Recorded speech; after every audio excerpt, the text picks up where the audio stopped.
Wow, hi YouTube. Let's have a look at the time. 17:48, Tuesday the 21st.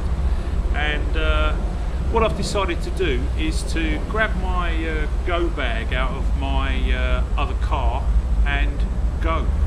So that's my other car. That's the car the go bag lives in. All I've literally done is open the boot, taken the bag out. That's what I'm going to go with. Like I say, my plan is to go and recce this high ground, which is about 10 miles or so away, and there is some woodland there on the map, so if it's suitable and if I can get away with it, I'll be staying the night. Simple.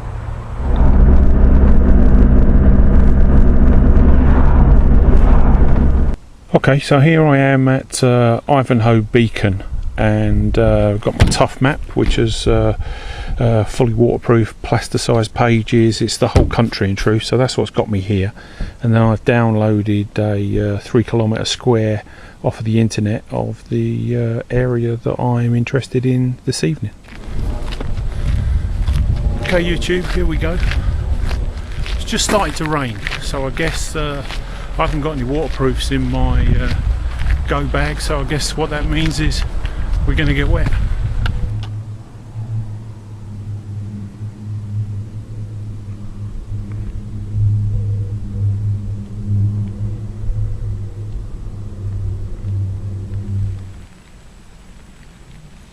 See the farmers in the far distance, little orange light flashing, still working, getting the harvest in. Man, that's a proper job.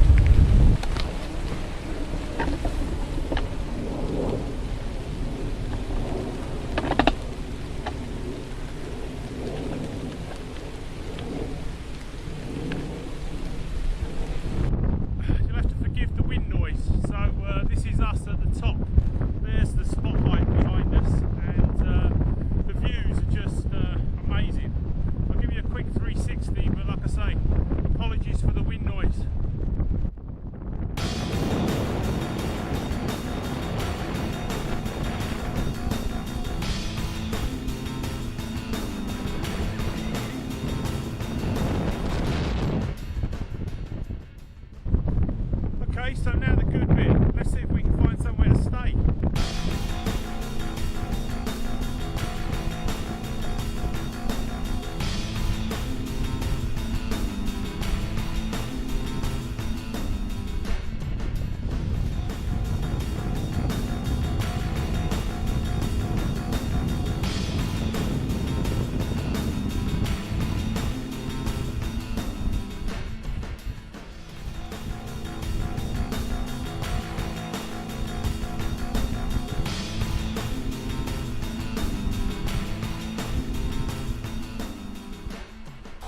Wow, okay YouTube, I think I found my spot. You know, this is just literally about a dozen small young trees, but plenty of room to get a basher up in here.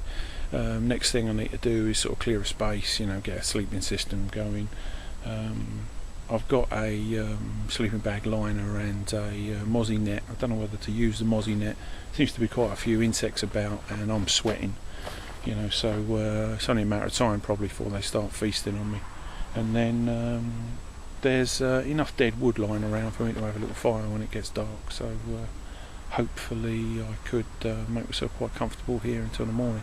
Not a massive space, it's just a little wild camp, but mate, I think I could be you know, peachy here. Let's show you around. That's what I mean about the young trees. They're literally probably 20 feet tall. There's about a dozen of them, I suppose, young trees. But it's like I said, you know, not even a copse probably. It's about 50 feet off of the path, and right in front of us is the view of the beautiful Chilterns. So let's get a basher up. I'll let you see how I'm doing.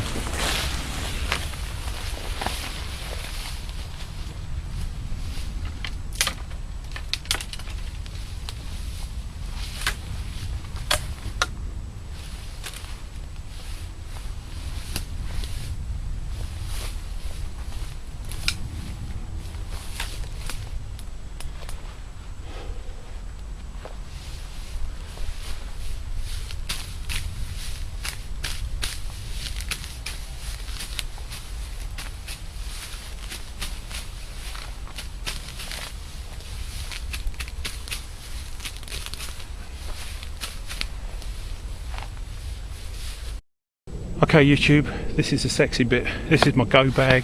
Dragged it out the boot of the family car. It's always packed, always there, same kit in it. So let's show you what we got. Undo the lid. First thing is the lid is a map case. Got my tough map that you saw earlier. That's the lid, waterproof map case. So what have I got in it? First thing I've got in it then is just a good old-fashioned scarf. It's a metre square. It's a great camouflage. Got a really cheap tarp, green on the outside, silver on the inside. Going to be putting that up. Blizzard emergency sleeping bag. You know, this is good down to 14 below. So tested at the Royal Marine Arctic Warfare School. It's the business, mate. So I've used one of these for about a week in the past, and then they start to kind of suffer and deteriorate a bit. But a great gadget, emergency sleeping bag.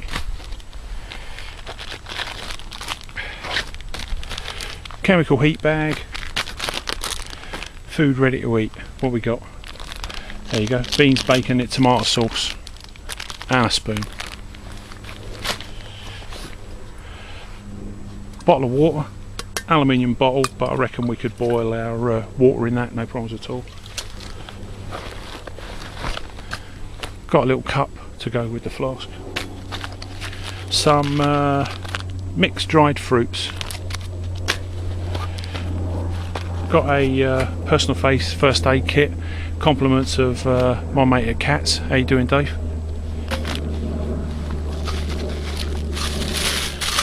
Packet of assorted kind of soups, teas, coffees. You know, if you haven't got loads to eat, you know, if you can have a brew or a soup, mate, that's going to keep you on your feet, no problems at all.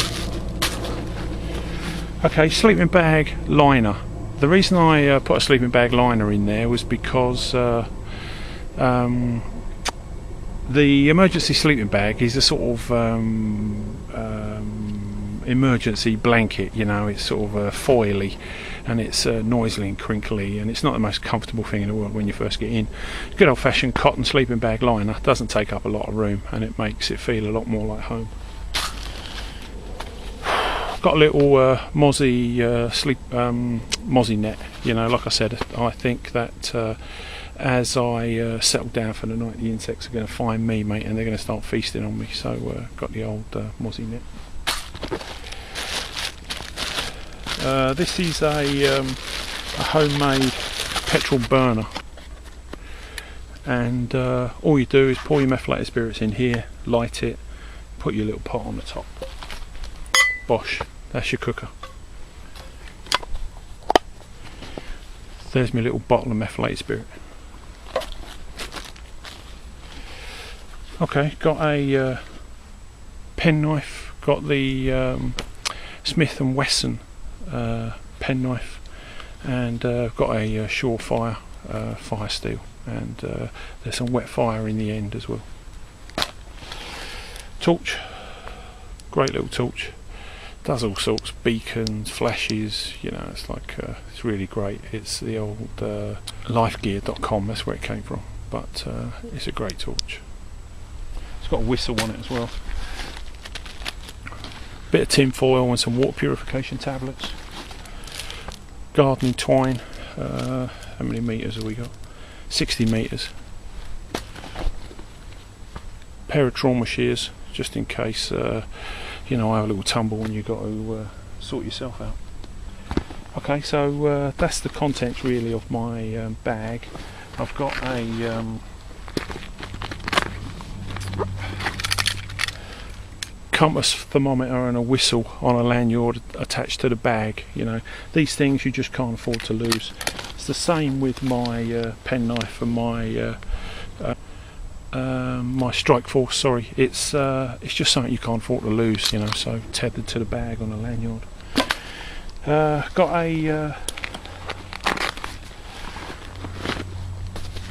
a neck warmer and a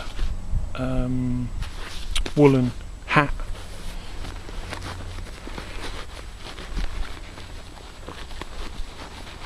and I've got a couple of self-defense kind of security bits and pieces with me, but that's the contents of my kit. So bash her up, sleeping system, and let's cook some food.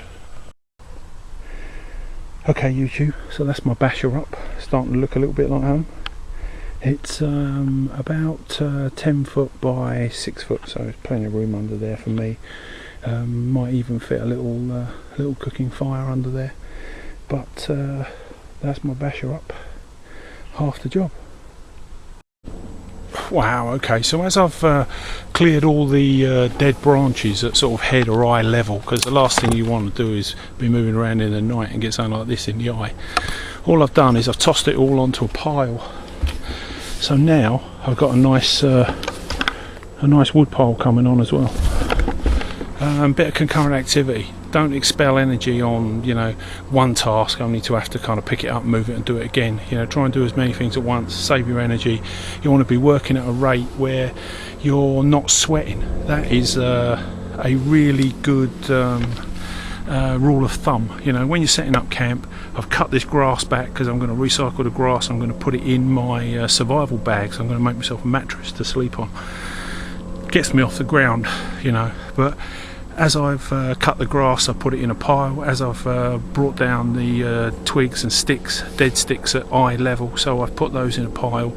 I'm trying to minimise the amount that I'm going to have to move around, the energy that I'm expending, therefore I'm retaining calories. But the easiest way is work at a rate that you don't sweat, and mate, that is going to pay you dividends you couldn't possibly imagine.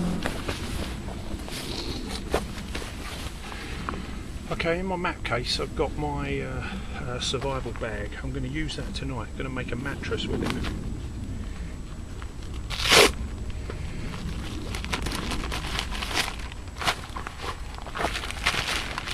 So it's just a green survival bag. What I'm going to do is fill it up with grass. It's going to be my mattress. It's going to keep me off the ground.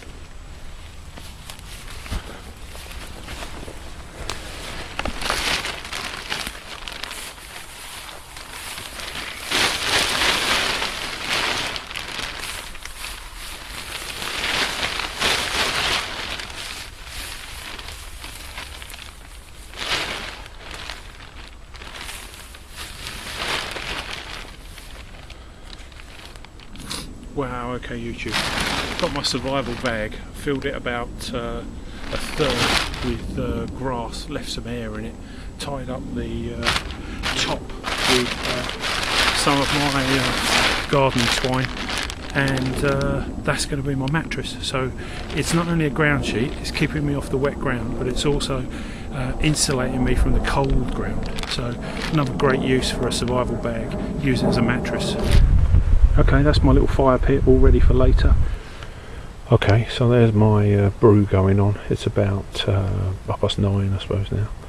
But I used my little alcohol stove, lit that with the methylated spirits and my fire steel, got that going, and then I'm just spreading the fire into the dry wood fire bundle that I've just built next to it.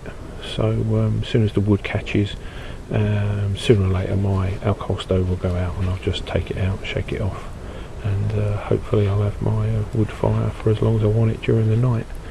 But that's the brew going on. I've got some dried fruit I'm going to have with it, and that's a nice little snack, so it'll get me going. Back soon. It's really mild. It's about 1 o'clock in the morning now, and you can hear the wind whipping over the top of the beacon, and my mattress is working really well. It's keeping me insulated from the ground. I haven't bothered getting my emergency sleeping bag out because it's so mild. I've had a couple of bowls of soup just to keep me warm. There's a guy called Anthony at Bibles and Barbells, and he did a film a couple of months ago now on homemade granola bars. Well, I made a big tray of it and vacuum sealed it, and I brought some of it out tonight, and it was great. You know, it was like rocket fuel for humans. Wow, morning YouTube. Dawn always brings a certain vitality with it. I got through the night with my water bottle, and what I did was I had a nice drink of soup and a couple of hot chocolates during the night, but my water bottle's empty now, so just a matter of putting the food on the fire, getting that down my neck, getting some calories and some heat inside me, and then we'll be ready to tab back to where we started from. Let's get that on the go. Okay, there's breakfast, everybody. Real food, beans and bacon in tomato sauce.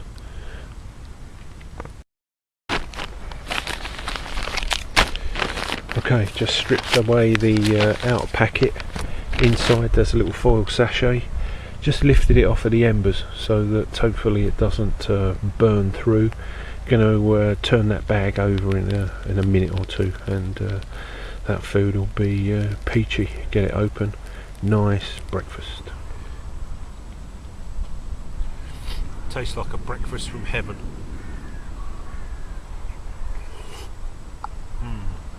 Lovely.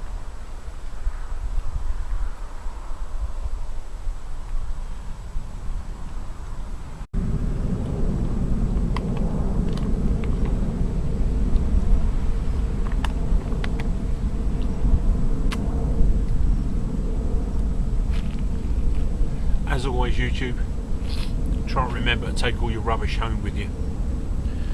I need to make sure this fire's out properly. I haven't got any water left, so what I'm going to do is I'm going to urinate on it, so forgive me if I don't involve you in that one.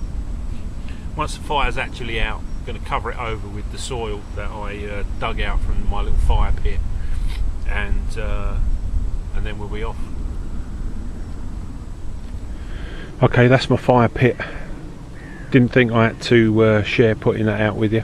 Like I say, I ran out of water, so I just urinated on it. I've stamped it all flat, turned it over 2 or 3 times, made sure there's no live embers there, and put the rubbish in my pocket.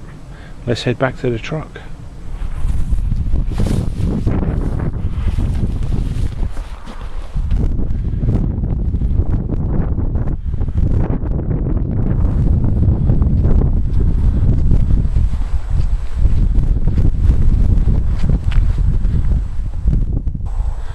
What a beautiful sunrise.